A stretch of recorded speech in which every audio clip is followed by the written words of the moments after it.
Okay, good afternoon, and thank you for taking the time to join us today on our webinar series. My name's Holly, and I'll be your host today.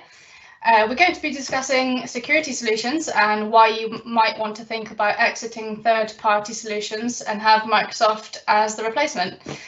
Now, we know that in the past, it might have been good practice to get a best-of-breed solution for such reasons as email hygiene, mobile device management, amongst other things. But times have changed, and Microsoft 365 definitely gives each point-for-point solution a run for its money, and ultimately, this could save you money. So joining us today, we have Chris Hathaway. And if you've heard him speak before, you'll know he's seriously passionate about companies taking advantage of all the latest from Microsoft. He also does keep an eye on what's happening in third-party solutions surrounding it. We also have Ross Moorhead, who spent many years helping companies figure out their migration path into out of and in between third-party data platforms, particularly around email. And I'll be jumping in between the speakers to ask questions and move through the topics that I will share with you now. Now, over to you, Chris. Please talk us through the benefits of why adopting Microsoft's security proposition is favourable these days. Great, thanks, Holly. I think the first point to stress is that security in modern business and collaboration systems requires a lot more than just an email security gateway. But more on this a bit later. Trust and the shared responsibility model is also a very important factor to get your head around with cloud service providers. Cloud services split the operational responsibilities of workloads between the cloud provider and the customer tenant. So it's critical to understand what security tasks will be handled by the cloud provider and which ones will be handled by your organization. Building a resilient security posture in the cloud requires three key elements. The first is trust and a verify approach. Cloud providers must be evaluated. We often work with the risk and compliance teams in the Microsoft Trust Portal and Compliance Manager to cover off on industry standards and compliance with various regulations in the regions and the different vertical industries that we operate in with our customers. Secondly, you need to modernize your security infrastructure and perspective. Organizations we work with have been able to take advantage of the cloud to modernize their security strategy and infrastructure, as well as compensate for shortages of dedicated security skills within their business. This has been especially true with the rush to provide remote working facilities in light of the COVID-19 pandemic. The third is to establish a modern perimeter. With the distribution of information across mobile devices and the cloud itself, a modern centrally managed perimeter based on context and identity needs to replace the traditional firewall and network.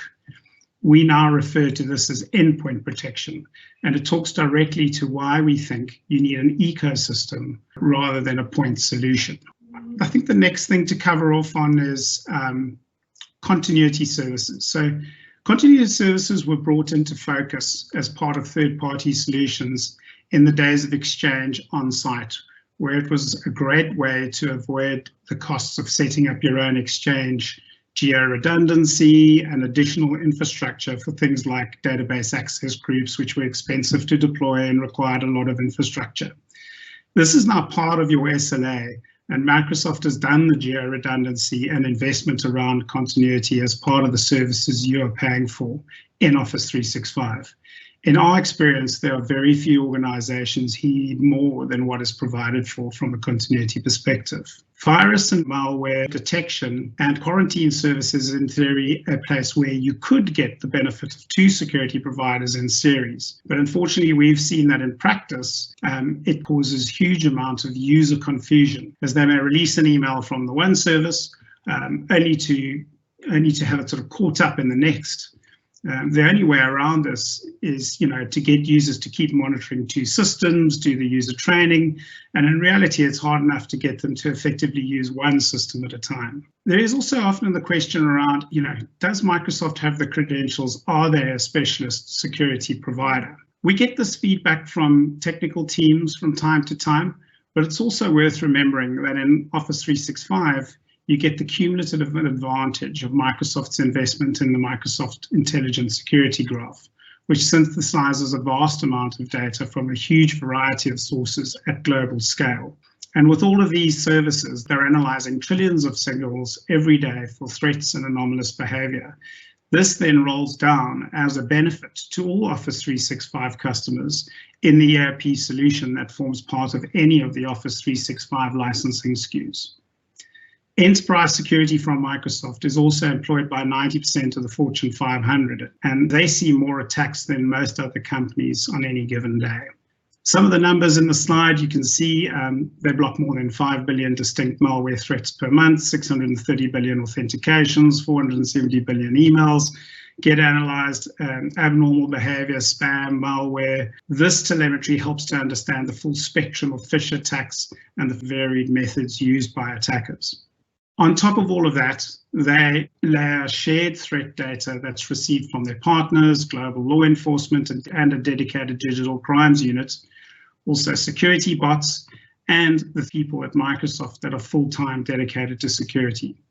All of that intelligence makes up the intelligence security graph, so that all Office 365 users get this collective benefit and security benefit.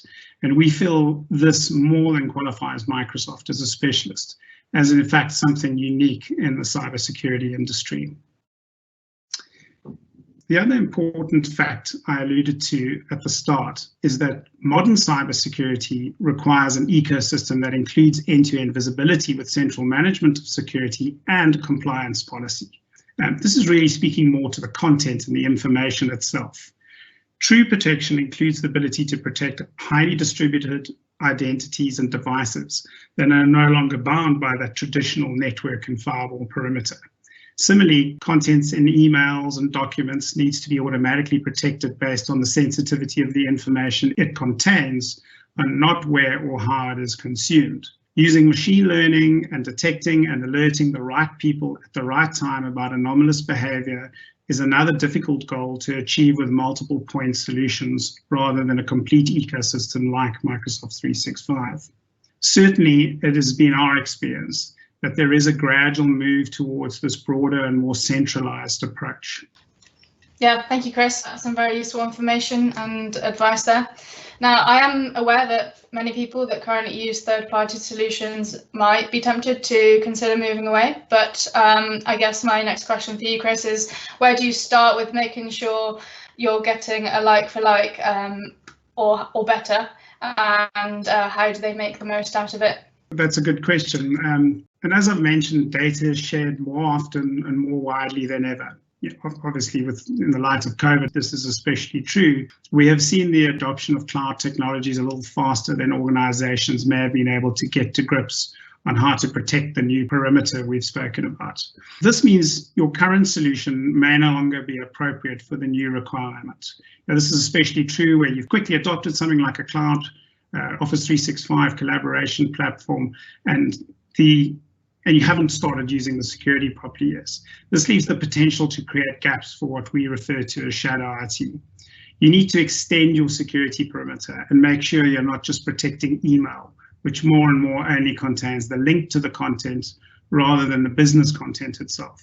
This means if you're deploying Office 365, you need to understand your licensing and the best practices when it comes to configuring the elements that you are responsible for in that shared responsibility model that we were looking at a little bit earlier on.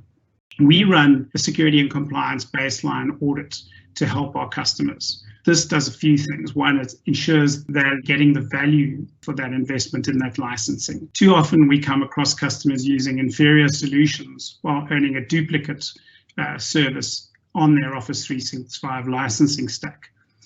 Third-party security, archiving, DLP, MDM, mobile device management systems are really very common in this category from what we have seen. And then thirdly, identifying the gaps in licensing or features that may or may not exist in your specific requirements. So that last part of the audit is really important. It really gives you that assurance that you've covered off on what needs to be there and that you've got the appropriate things in place. And Holly, I think that's probably why certainly I am, and I know we are as a business, pretty much a fan of the platform. Yeah, certainly. Thank you, Chris.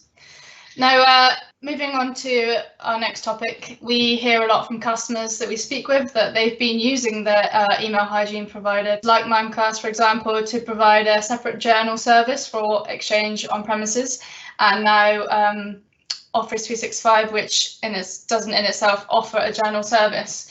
So I guess Microsoft is a new way of thinking when it comes to retention of leavers and journals. So we just have to get our heads around that and think about what we do with our data. We hear companies such as Mimecast and EV Cloud charging quite a bit for extraction fees. So we have Ross on the line. He'll be able to talk us through that. Ross has been involved, as I said, in many migrations over the years and has seen many customers through this process of migrating away and adopting a new setup. So, Ross, would you be able to shed some light on what this process might look like, what customers should be aware of, and make sure that they have in place? Yeah, of course. Thank you, Holly, and hi, everyone. So yeah, I think moving sort of legacy data of this nature, whether that's journal or leaver data from third-party platforms like Mimecast, EV.Cloud, or Proofpoint, to name a few, it's a kind of well-trodden path for us from a migration perspective. But before we get into those sort of nitty-gritty discussions, our starting point is always to actually go back to the customer and get them to review their cloud governance strategy. So what that means is we collectively determine what data actually needs to be retained and whether you actually need to maintain that ongoing journaling as you kind of transition to adopting the Microsoft Office 365 ecosystem. Now, obviously, historically, organizations have set up journaling into Exchange or a cloud provider such as Mimecast to help with that e-discovery and backup process, and alongside the email hygiene use case that Chris mentioned earlier.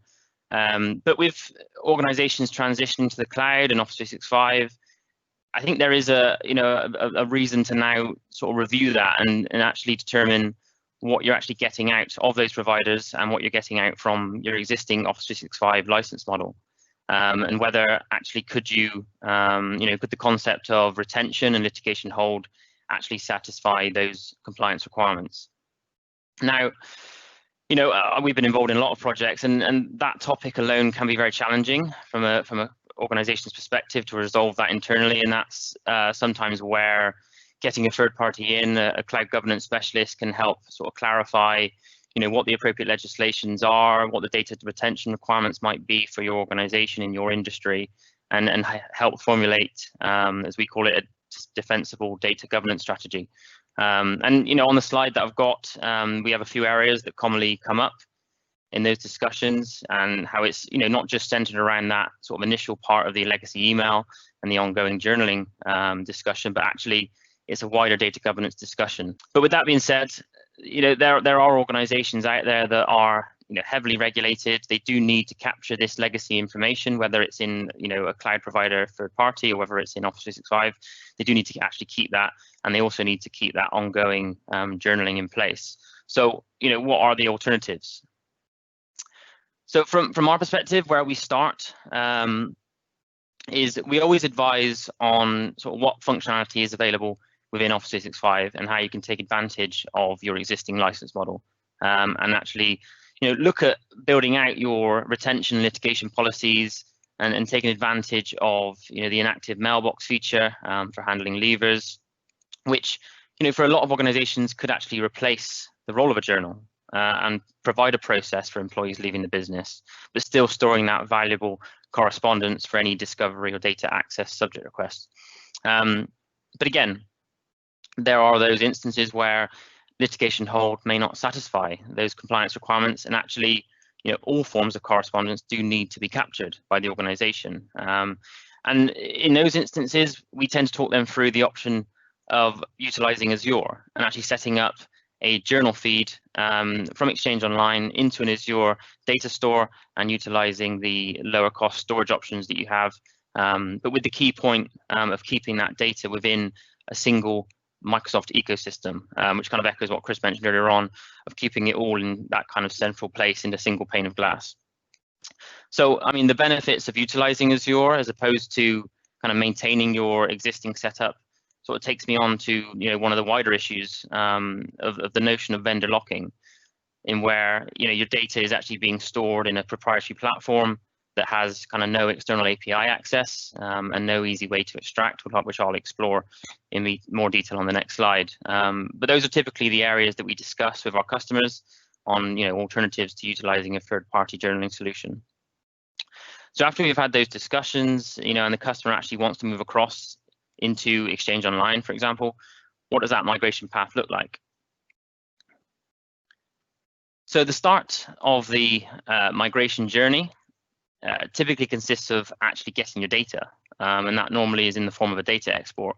So if you're utilizing a cloud provider like Mimecast, for example, and you have a reasonable amount of data that you need to extract, what we found is a manual approach is not really going to be suitable for you due to the limitations on the discovery and the export functionality. And it definitely causes a lot of pain and time, and I've seen lots of customers actually start this process and spend several months only to then eventually get in touch with us due to the issues they went through. So inevitably, you are at the mercy of those providers, and you are going to have to request that data. And like I said, it can add a lengthy delay on actually getting that data out, because you typically join a queue, and depending on the number of requests for data that month, then that can have quite a big impact on actually getting the data for the project. But once you've communicated that to the vendor, you'll then be presented with a few options around the format. Typically, those are EML files or .ejf files, which is the Exchange journal format. And we always recommend utilizing the Exchange journal format because it maintains that sort of important BCC and distribution group information, which is critical for kind of any e-discovery requests in the future. So now that you have the data and it's come to you from Mimecast, it typically, or one of the other providers, it typically comes in a zip file, and that zip file contains a lot of emails with no real kind of per user grouping, no real structure. And it's at that stage where typically, we get involved in that process by sort of combining professional services and software to process that data and restructure it into a destination-ready format. So, in this case that we're talking about, actually, being able to distinguish who their owner is in Exchange Online, so that again, that e-discovery can be performed. So then this is actually followed by the actual migration into the destination, which again is usually driven by a mix of software and services with a few options on destinations. So this typically includes, Exchange Online individual mailboxes. There's a shared mailbox option, and obviously the Azure option that I mentioned earlier on. And all of them have advantages and disadvantages, but with the key point that you're keeping it within that single kind of Microsoft ecosystem and providing that ability to actually e-discover against your entire tenant, all from one location, as opposed to doing it from multiple. So that covers a high-level overview of what to consider and and sort of the approach to moving away. So back to you, Holly. Thank you, Ross. And to follow on from what you just discussed, I think it might be useful to look at what costs are involved and what the long-term investment looks like.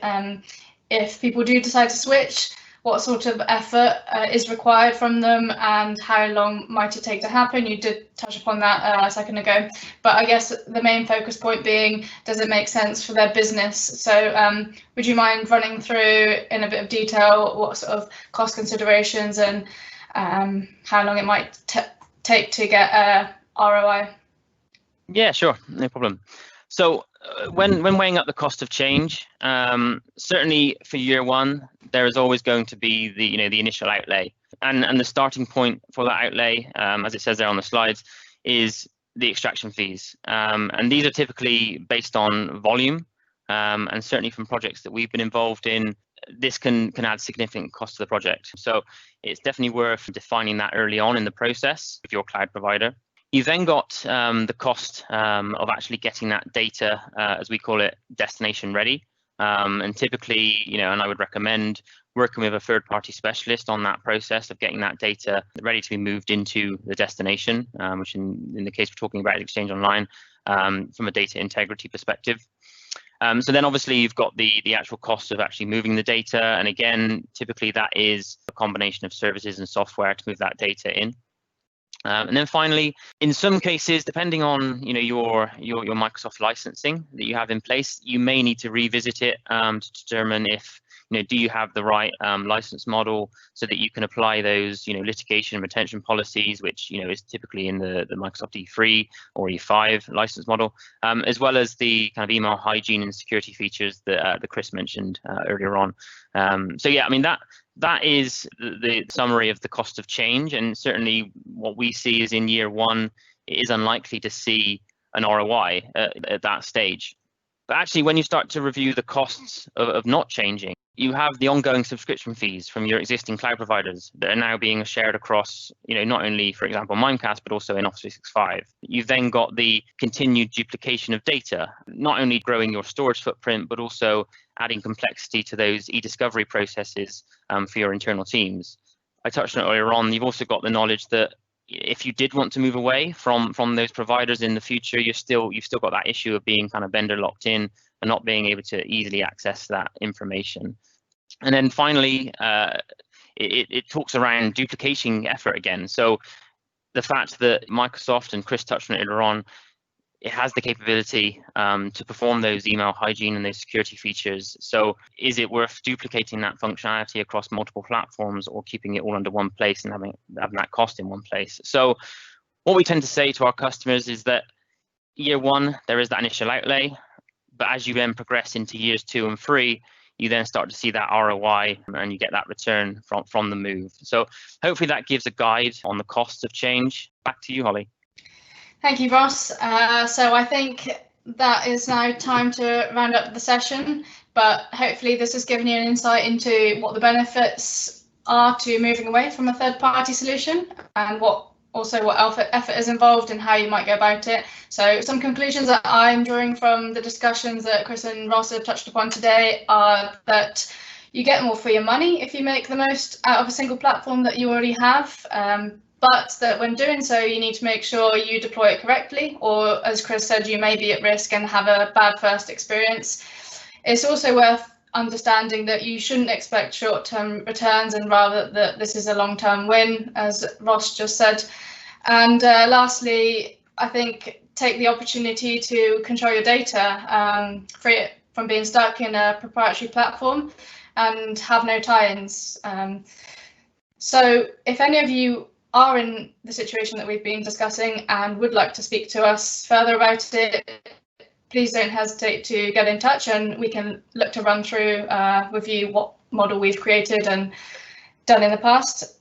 Contact details are on this slide, and I think now we can move on to a bit of a Q&A. So please send us any questions that you do have, and we'll do our best to answer them. Someone's asked us about business continuity and about not having an extra layer of protection. I think this might be one for you, Chris. Is this something that they should worry about? Yeah, I mean, I think this is one of those services.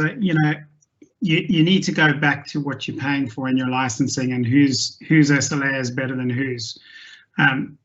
In very rare instances, I've seen that the continuity services available to Office 365 aren't good enough. But there are a few things I would point out on top of that is, they have Microsoft spent a huge amount of money. You have automatic geo redundancy with whichever Office 365 license you've got.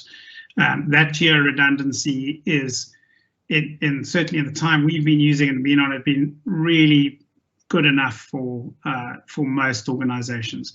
There are the occasional requirements. Sometimes people trade off an email, or there's a trader strike price on an email or something where you may think you need another a mail service just in case, to have that sort of 299.979% SLAs back to back and have that service. But even then, it's only for a few users within an organization. You don't need that for your entire organization. I think that the service you're going to use is going to be probably no less or more redundant than Microsoft services. So unless you have a real outside case for a few users, I've just never seen anyone really be able to justify the cost of having, the redundancy you're paying for in your SLA with Microsoft licensing, and then the redundancy from another third-party license holder. That said, it's not impossible that you may require that, and usually if you do, in my experience, it's only been for a small group of users, such as people who retrieve, who receive trading instructions is the one I've been involved in. Other than that, I haven't seen it, and I haven't seen anything that justifies the cost of the redundancy that's already in your Office 365 license. So that's my opinion on it. Thank you, Chris, and I hope that answered your question.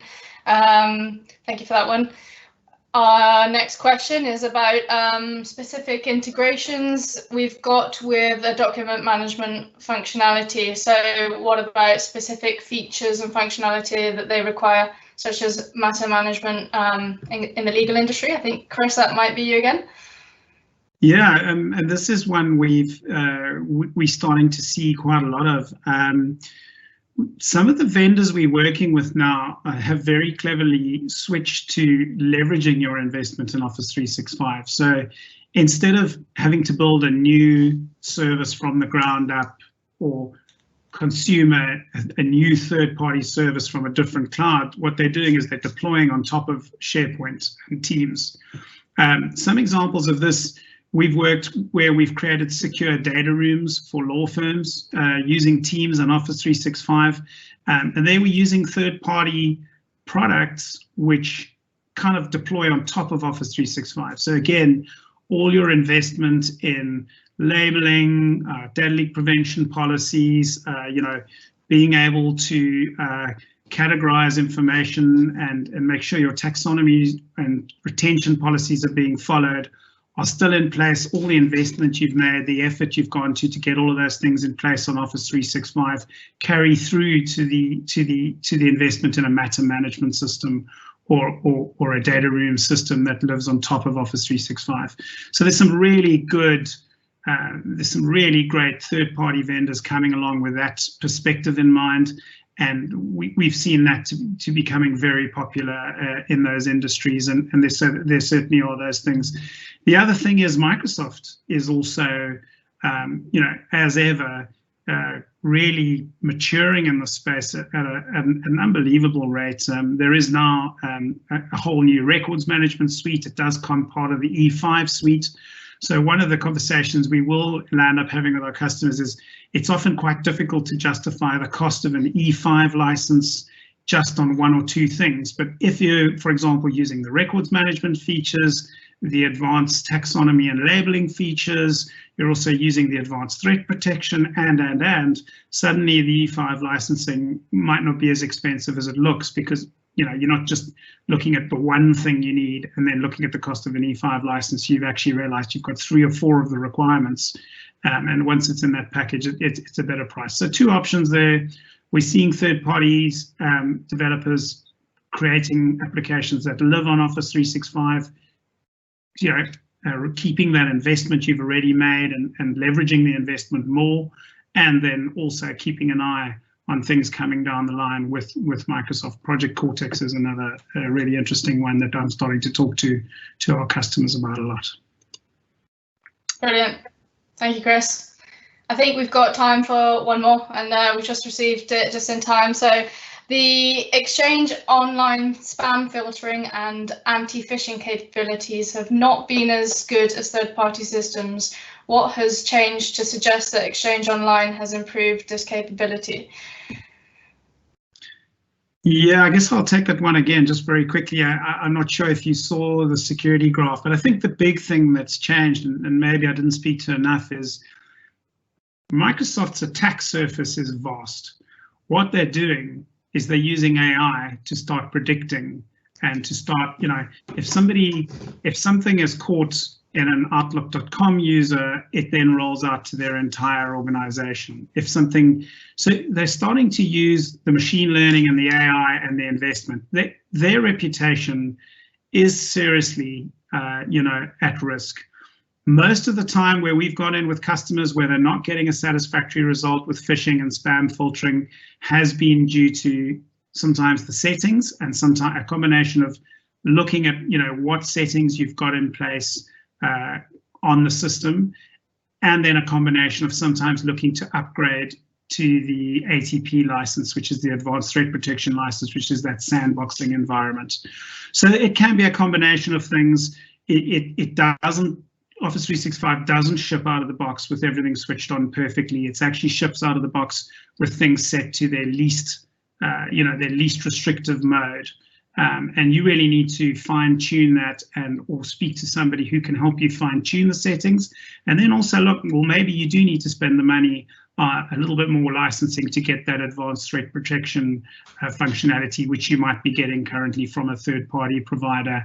I know the other providers do something very similar, but to be honest, the kind of money Microsoft's spending on security and this kind of thing, I think exceeds any other vendor. So I can't believe that if they are behind, or maybe they were behind in the past, I don't believe they're behind anyone anymore. And if anything, I think that their ability and their investment in AI will probably put them ahead. Thanks. Yeah, great. Thank you very much, Chris. So I think we're going to have to wrap it up there. But thank you for everyone's time today. We hope you've enjoyed the session and that you have a great rest of the day. And if you have any questions, please get in touch. We hope to see you on our next webinar that speaks to how Teams has proven to be an invaluable platform whilst we've all been working from home. This webinar will look into how you can now harness the power of Teams to deliver workforce and partner training on virtually any subject, including Teams itself, company policies, procedures and sales training, in a way that's engaging and collaborative for staff and trackable for your learning, the HR department and the compliance team. In the meantime, have a great day and we'll speak to you soon.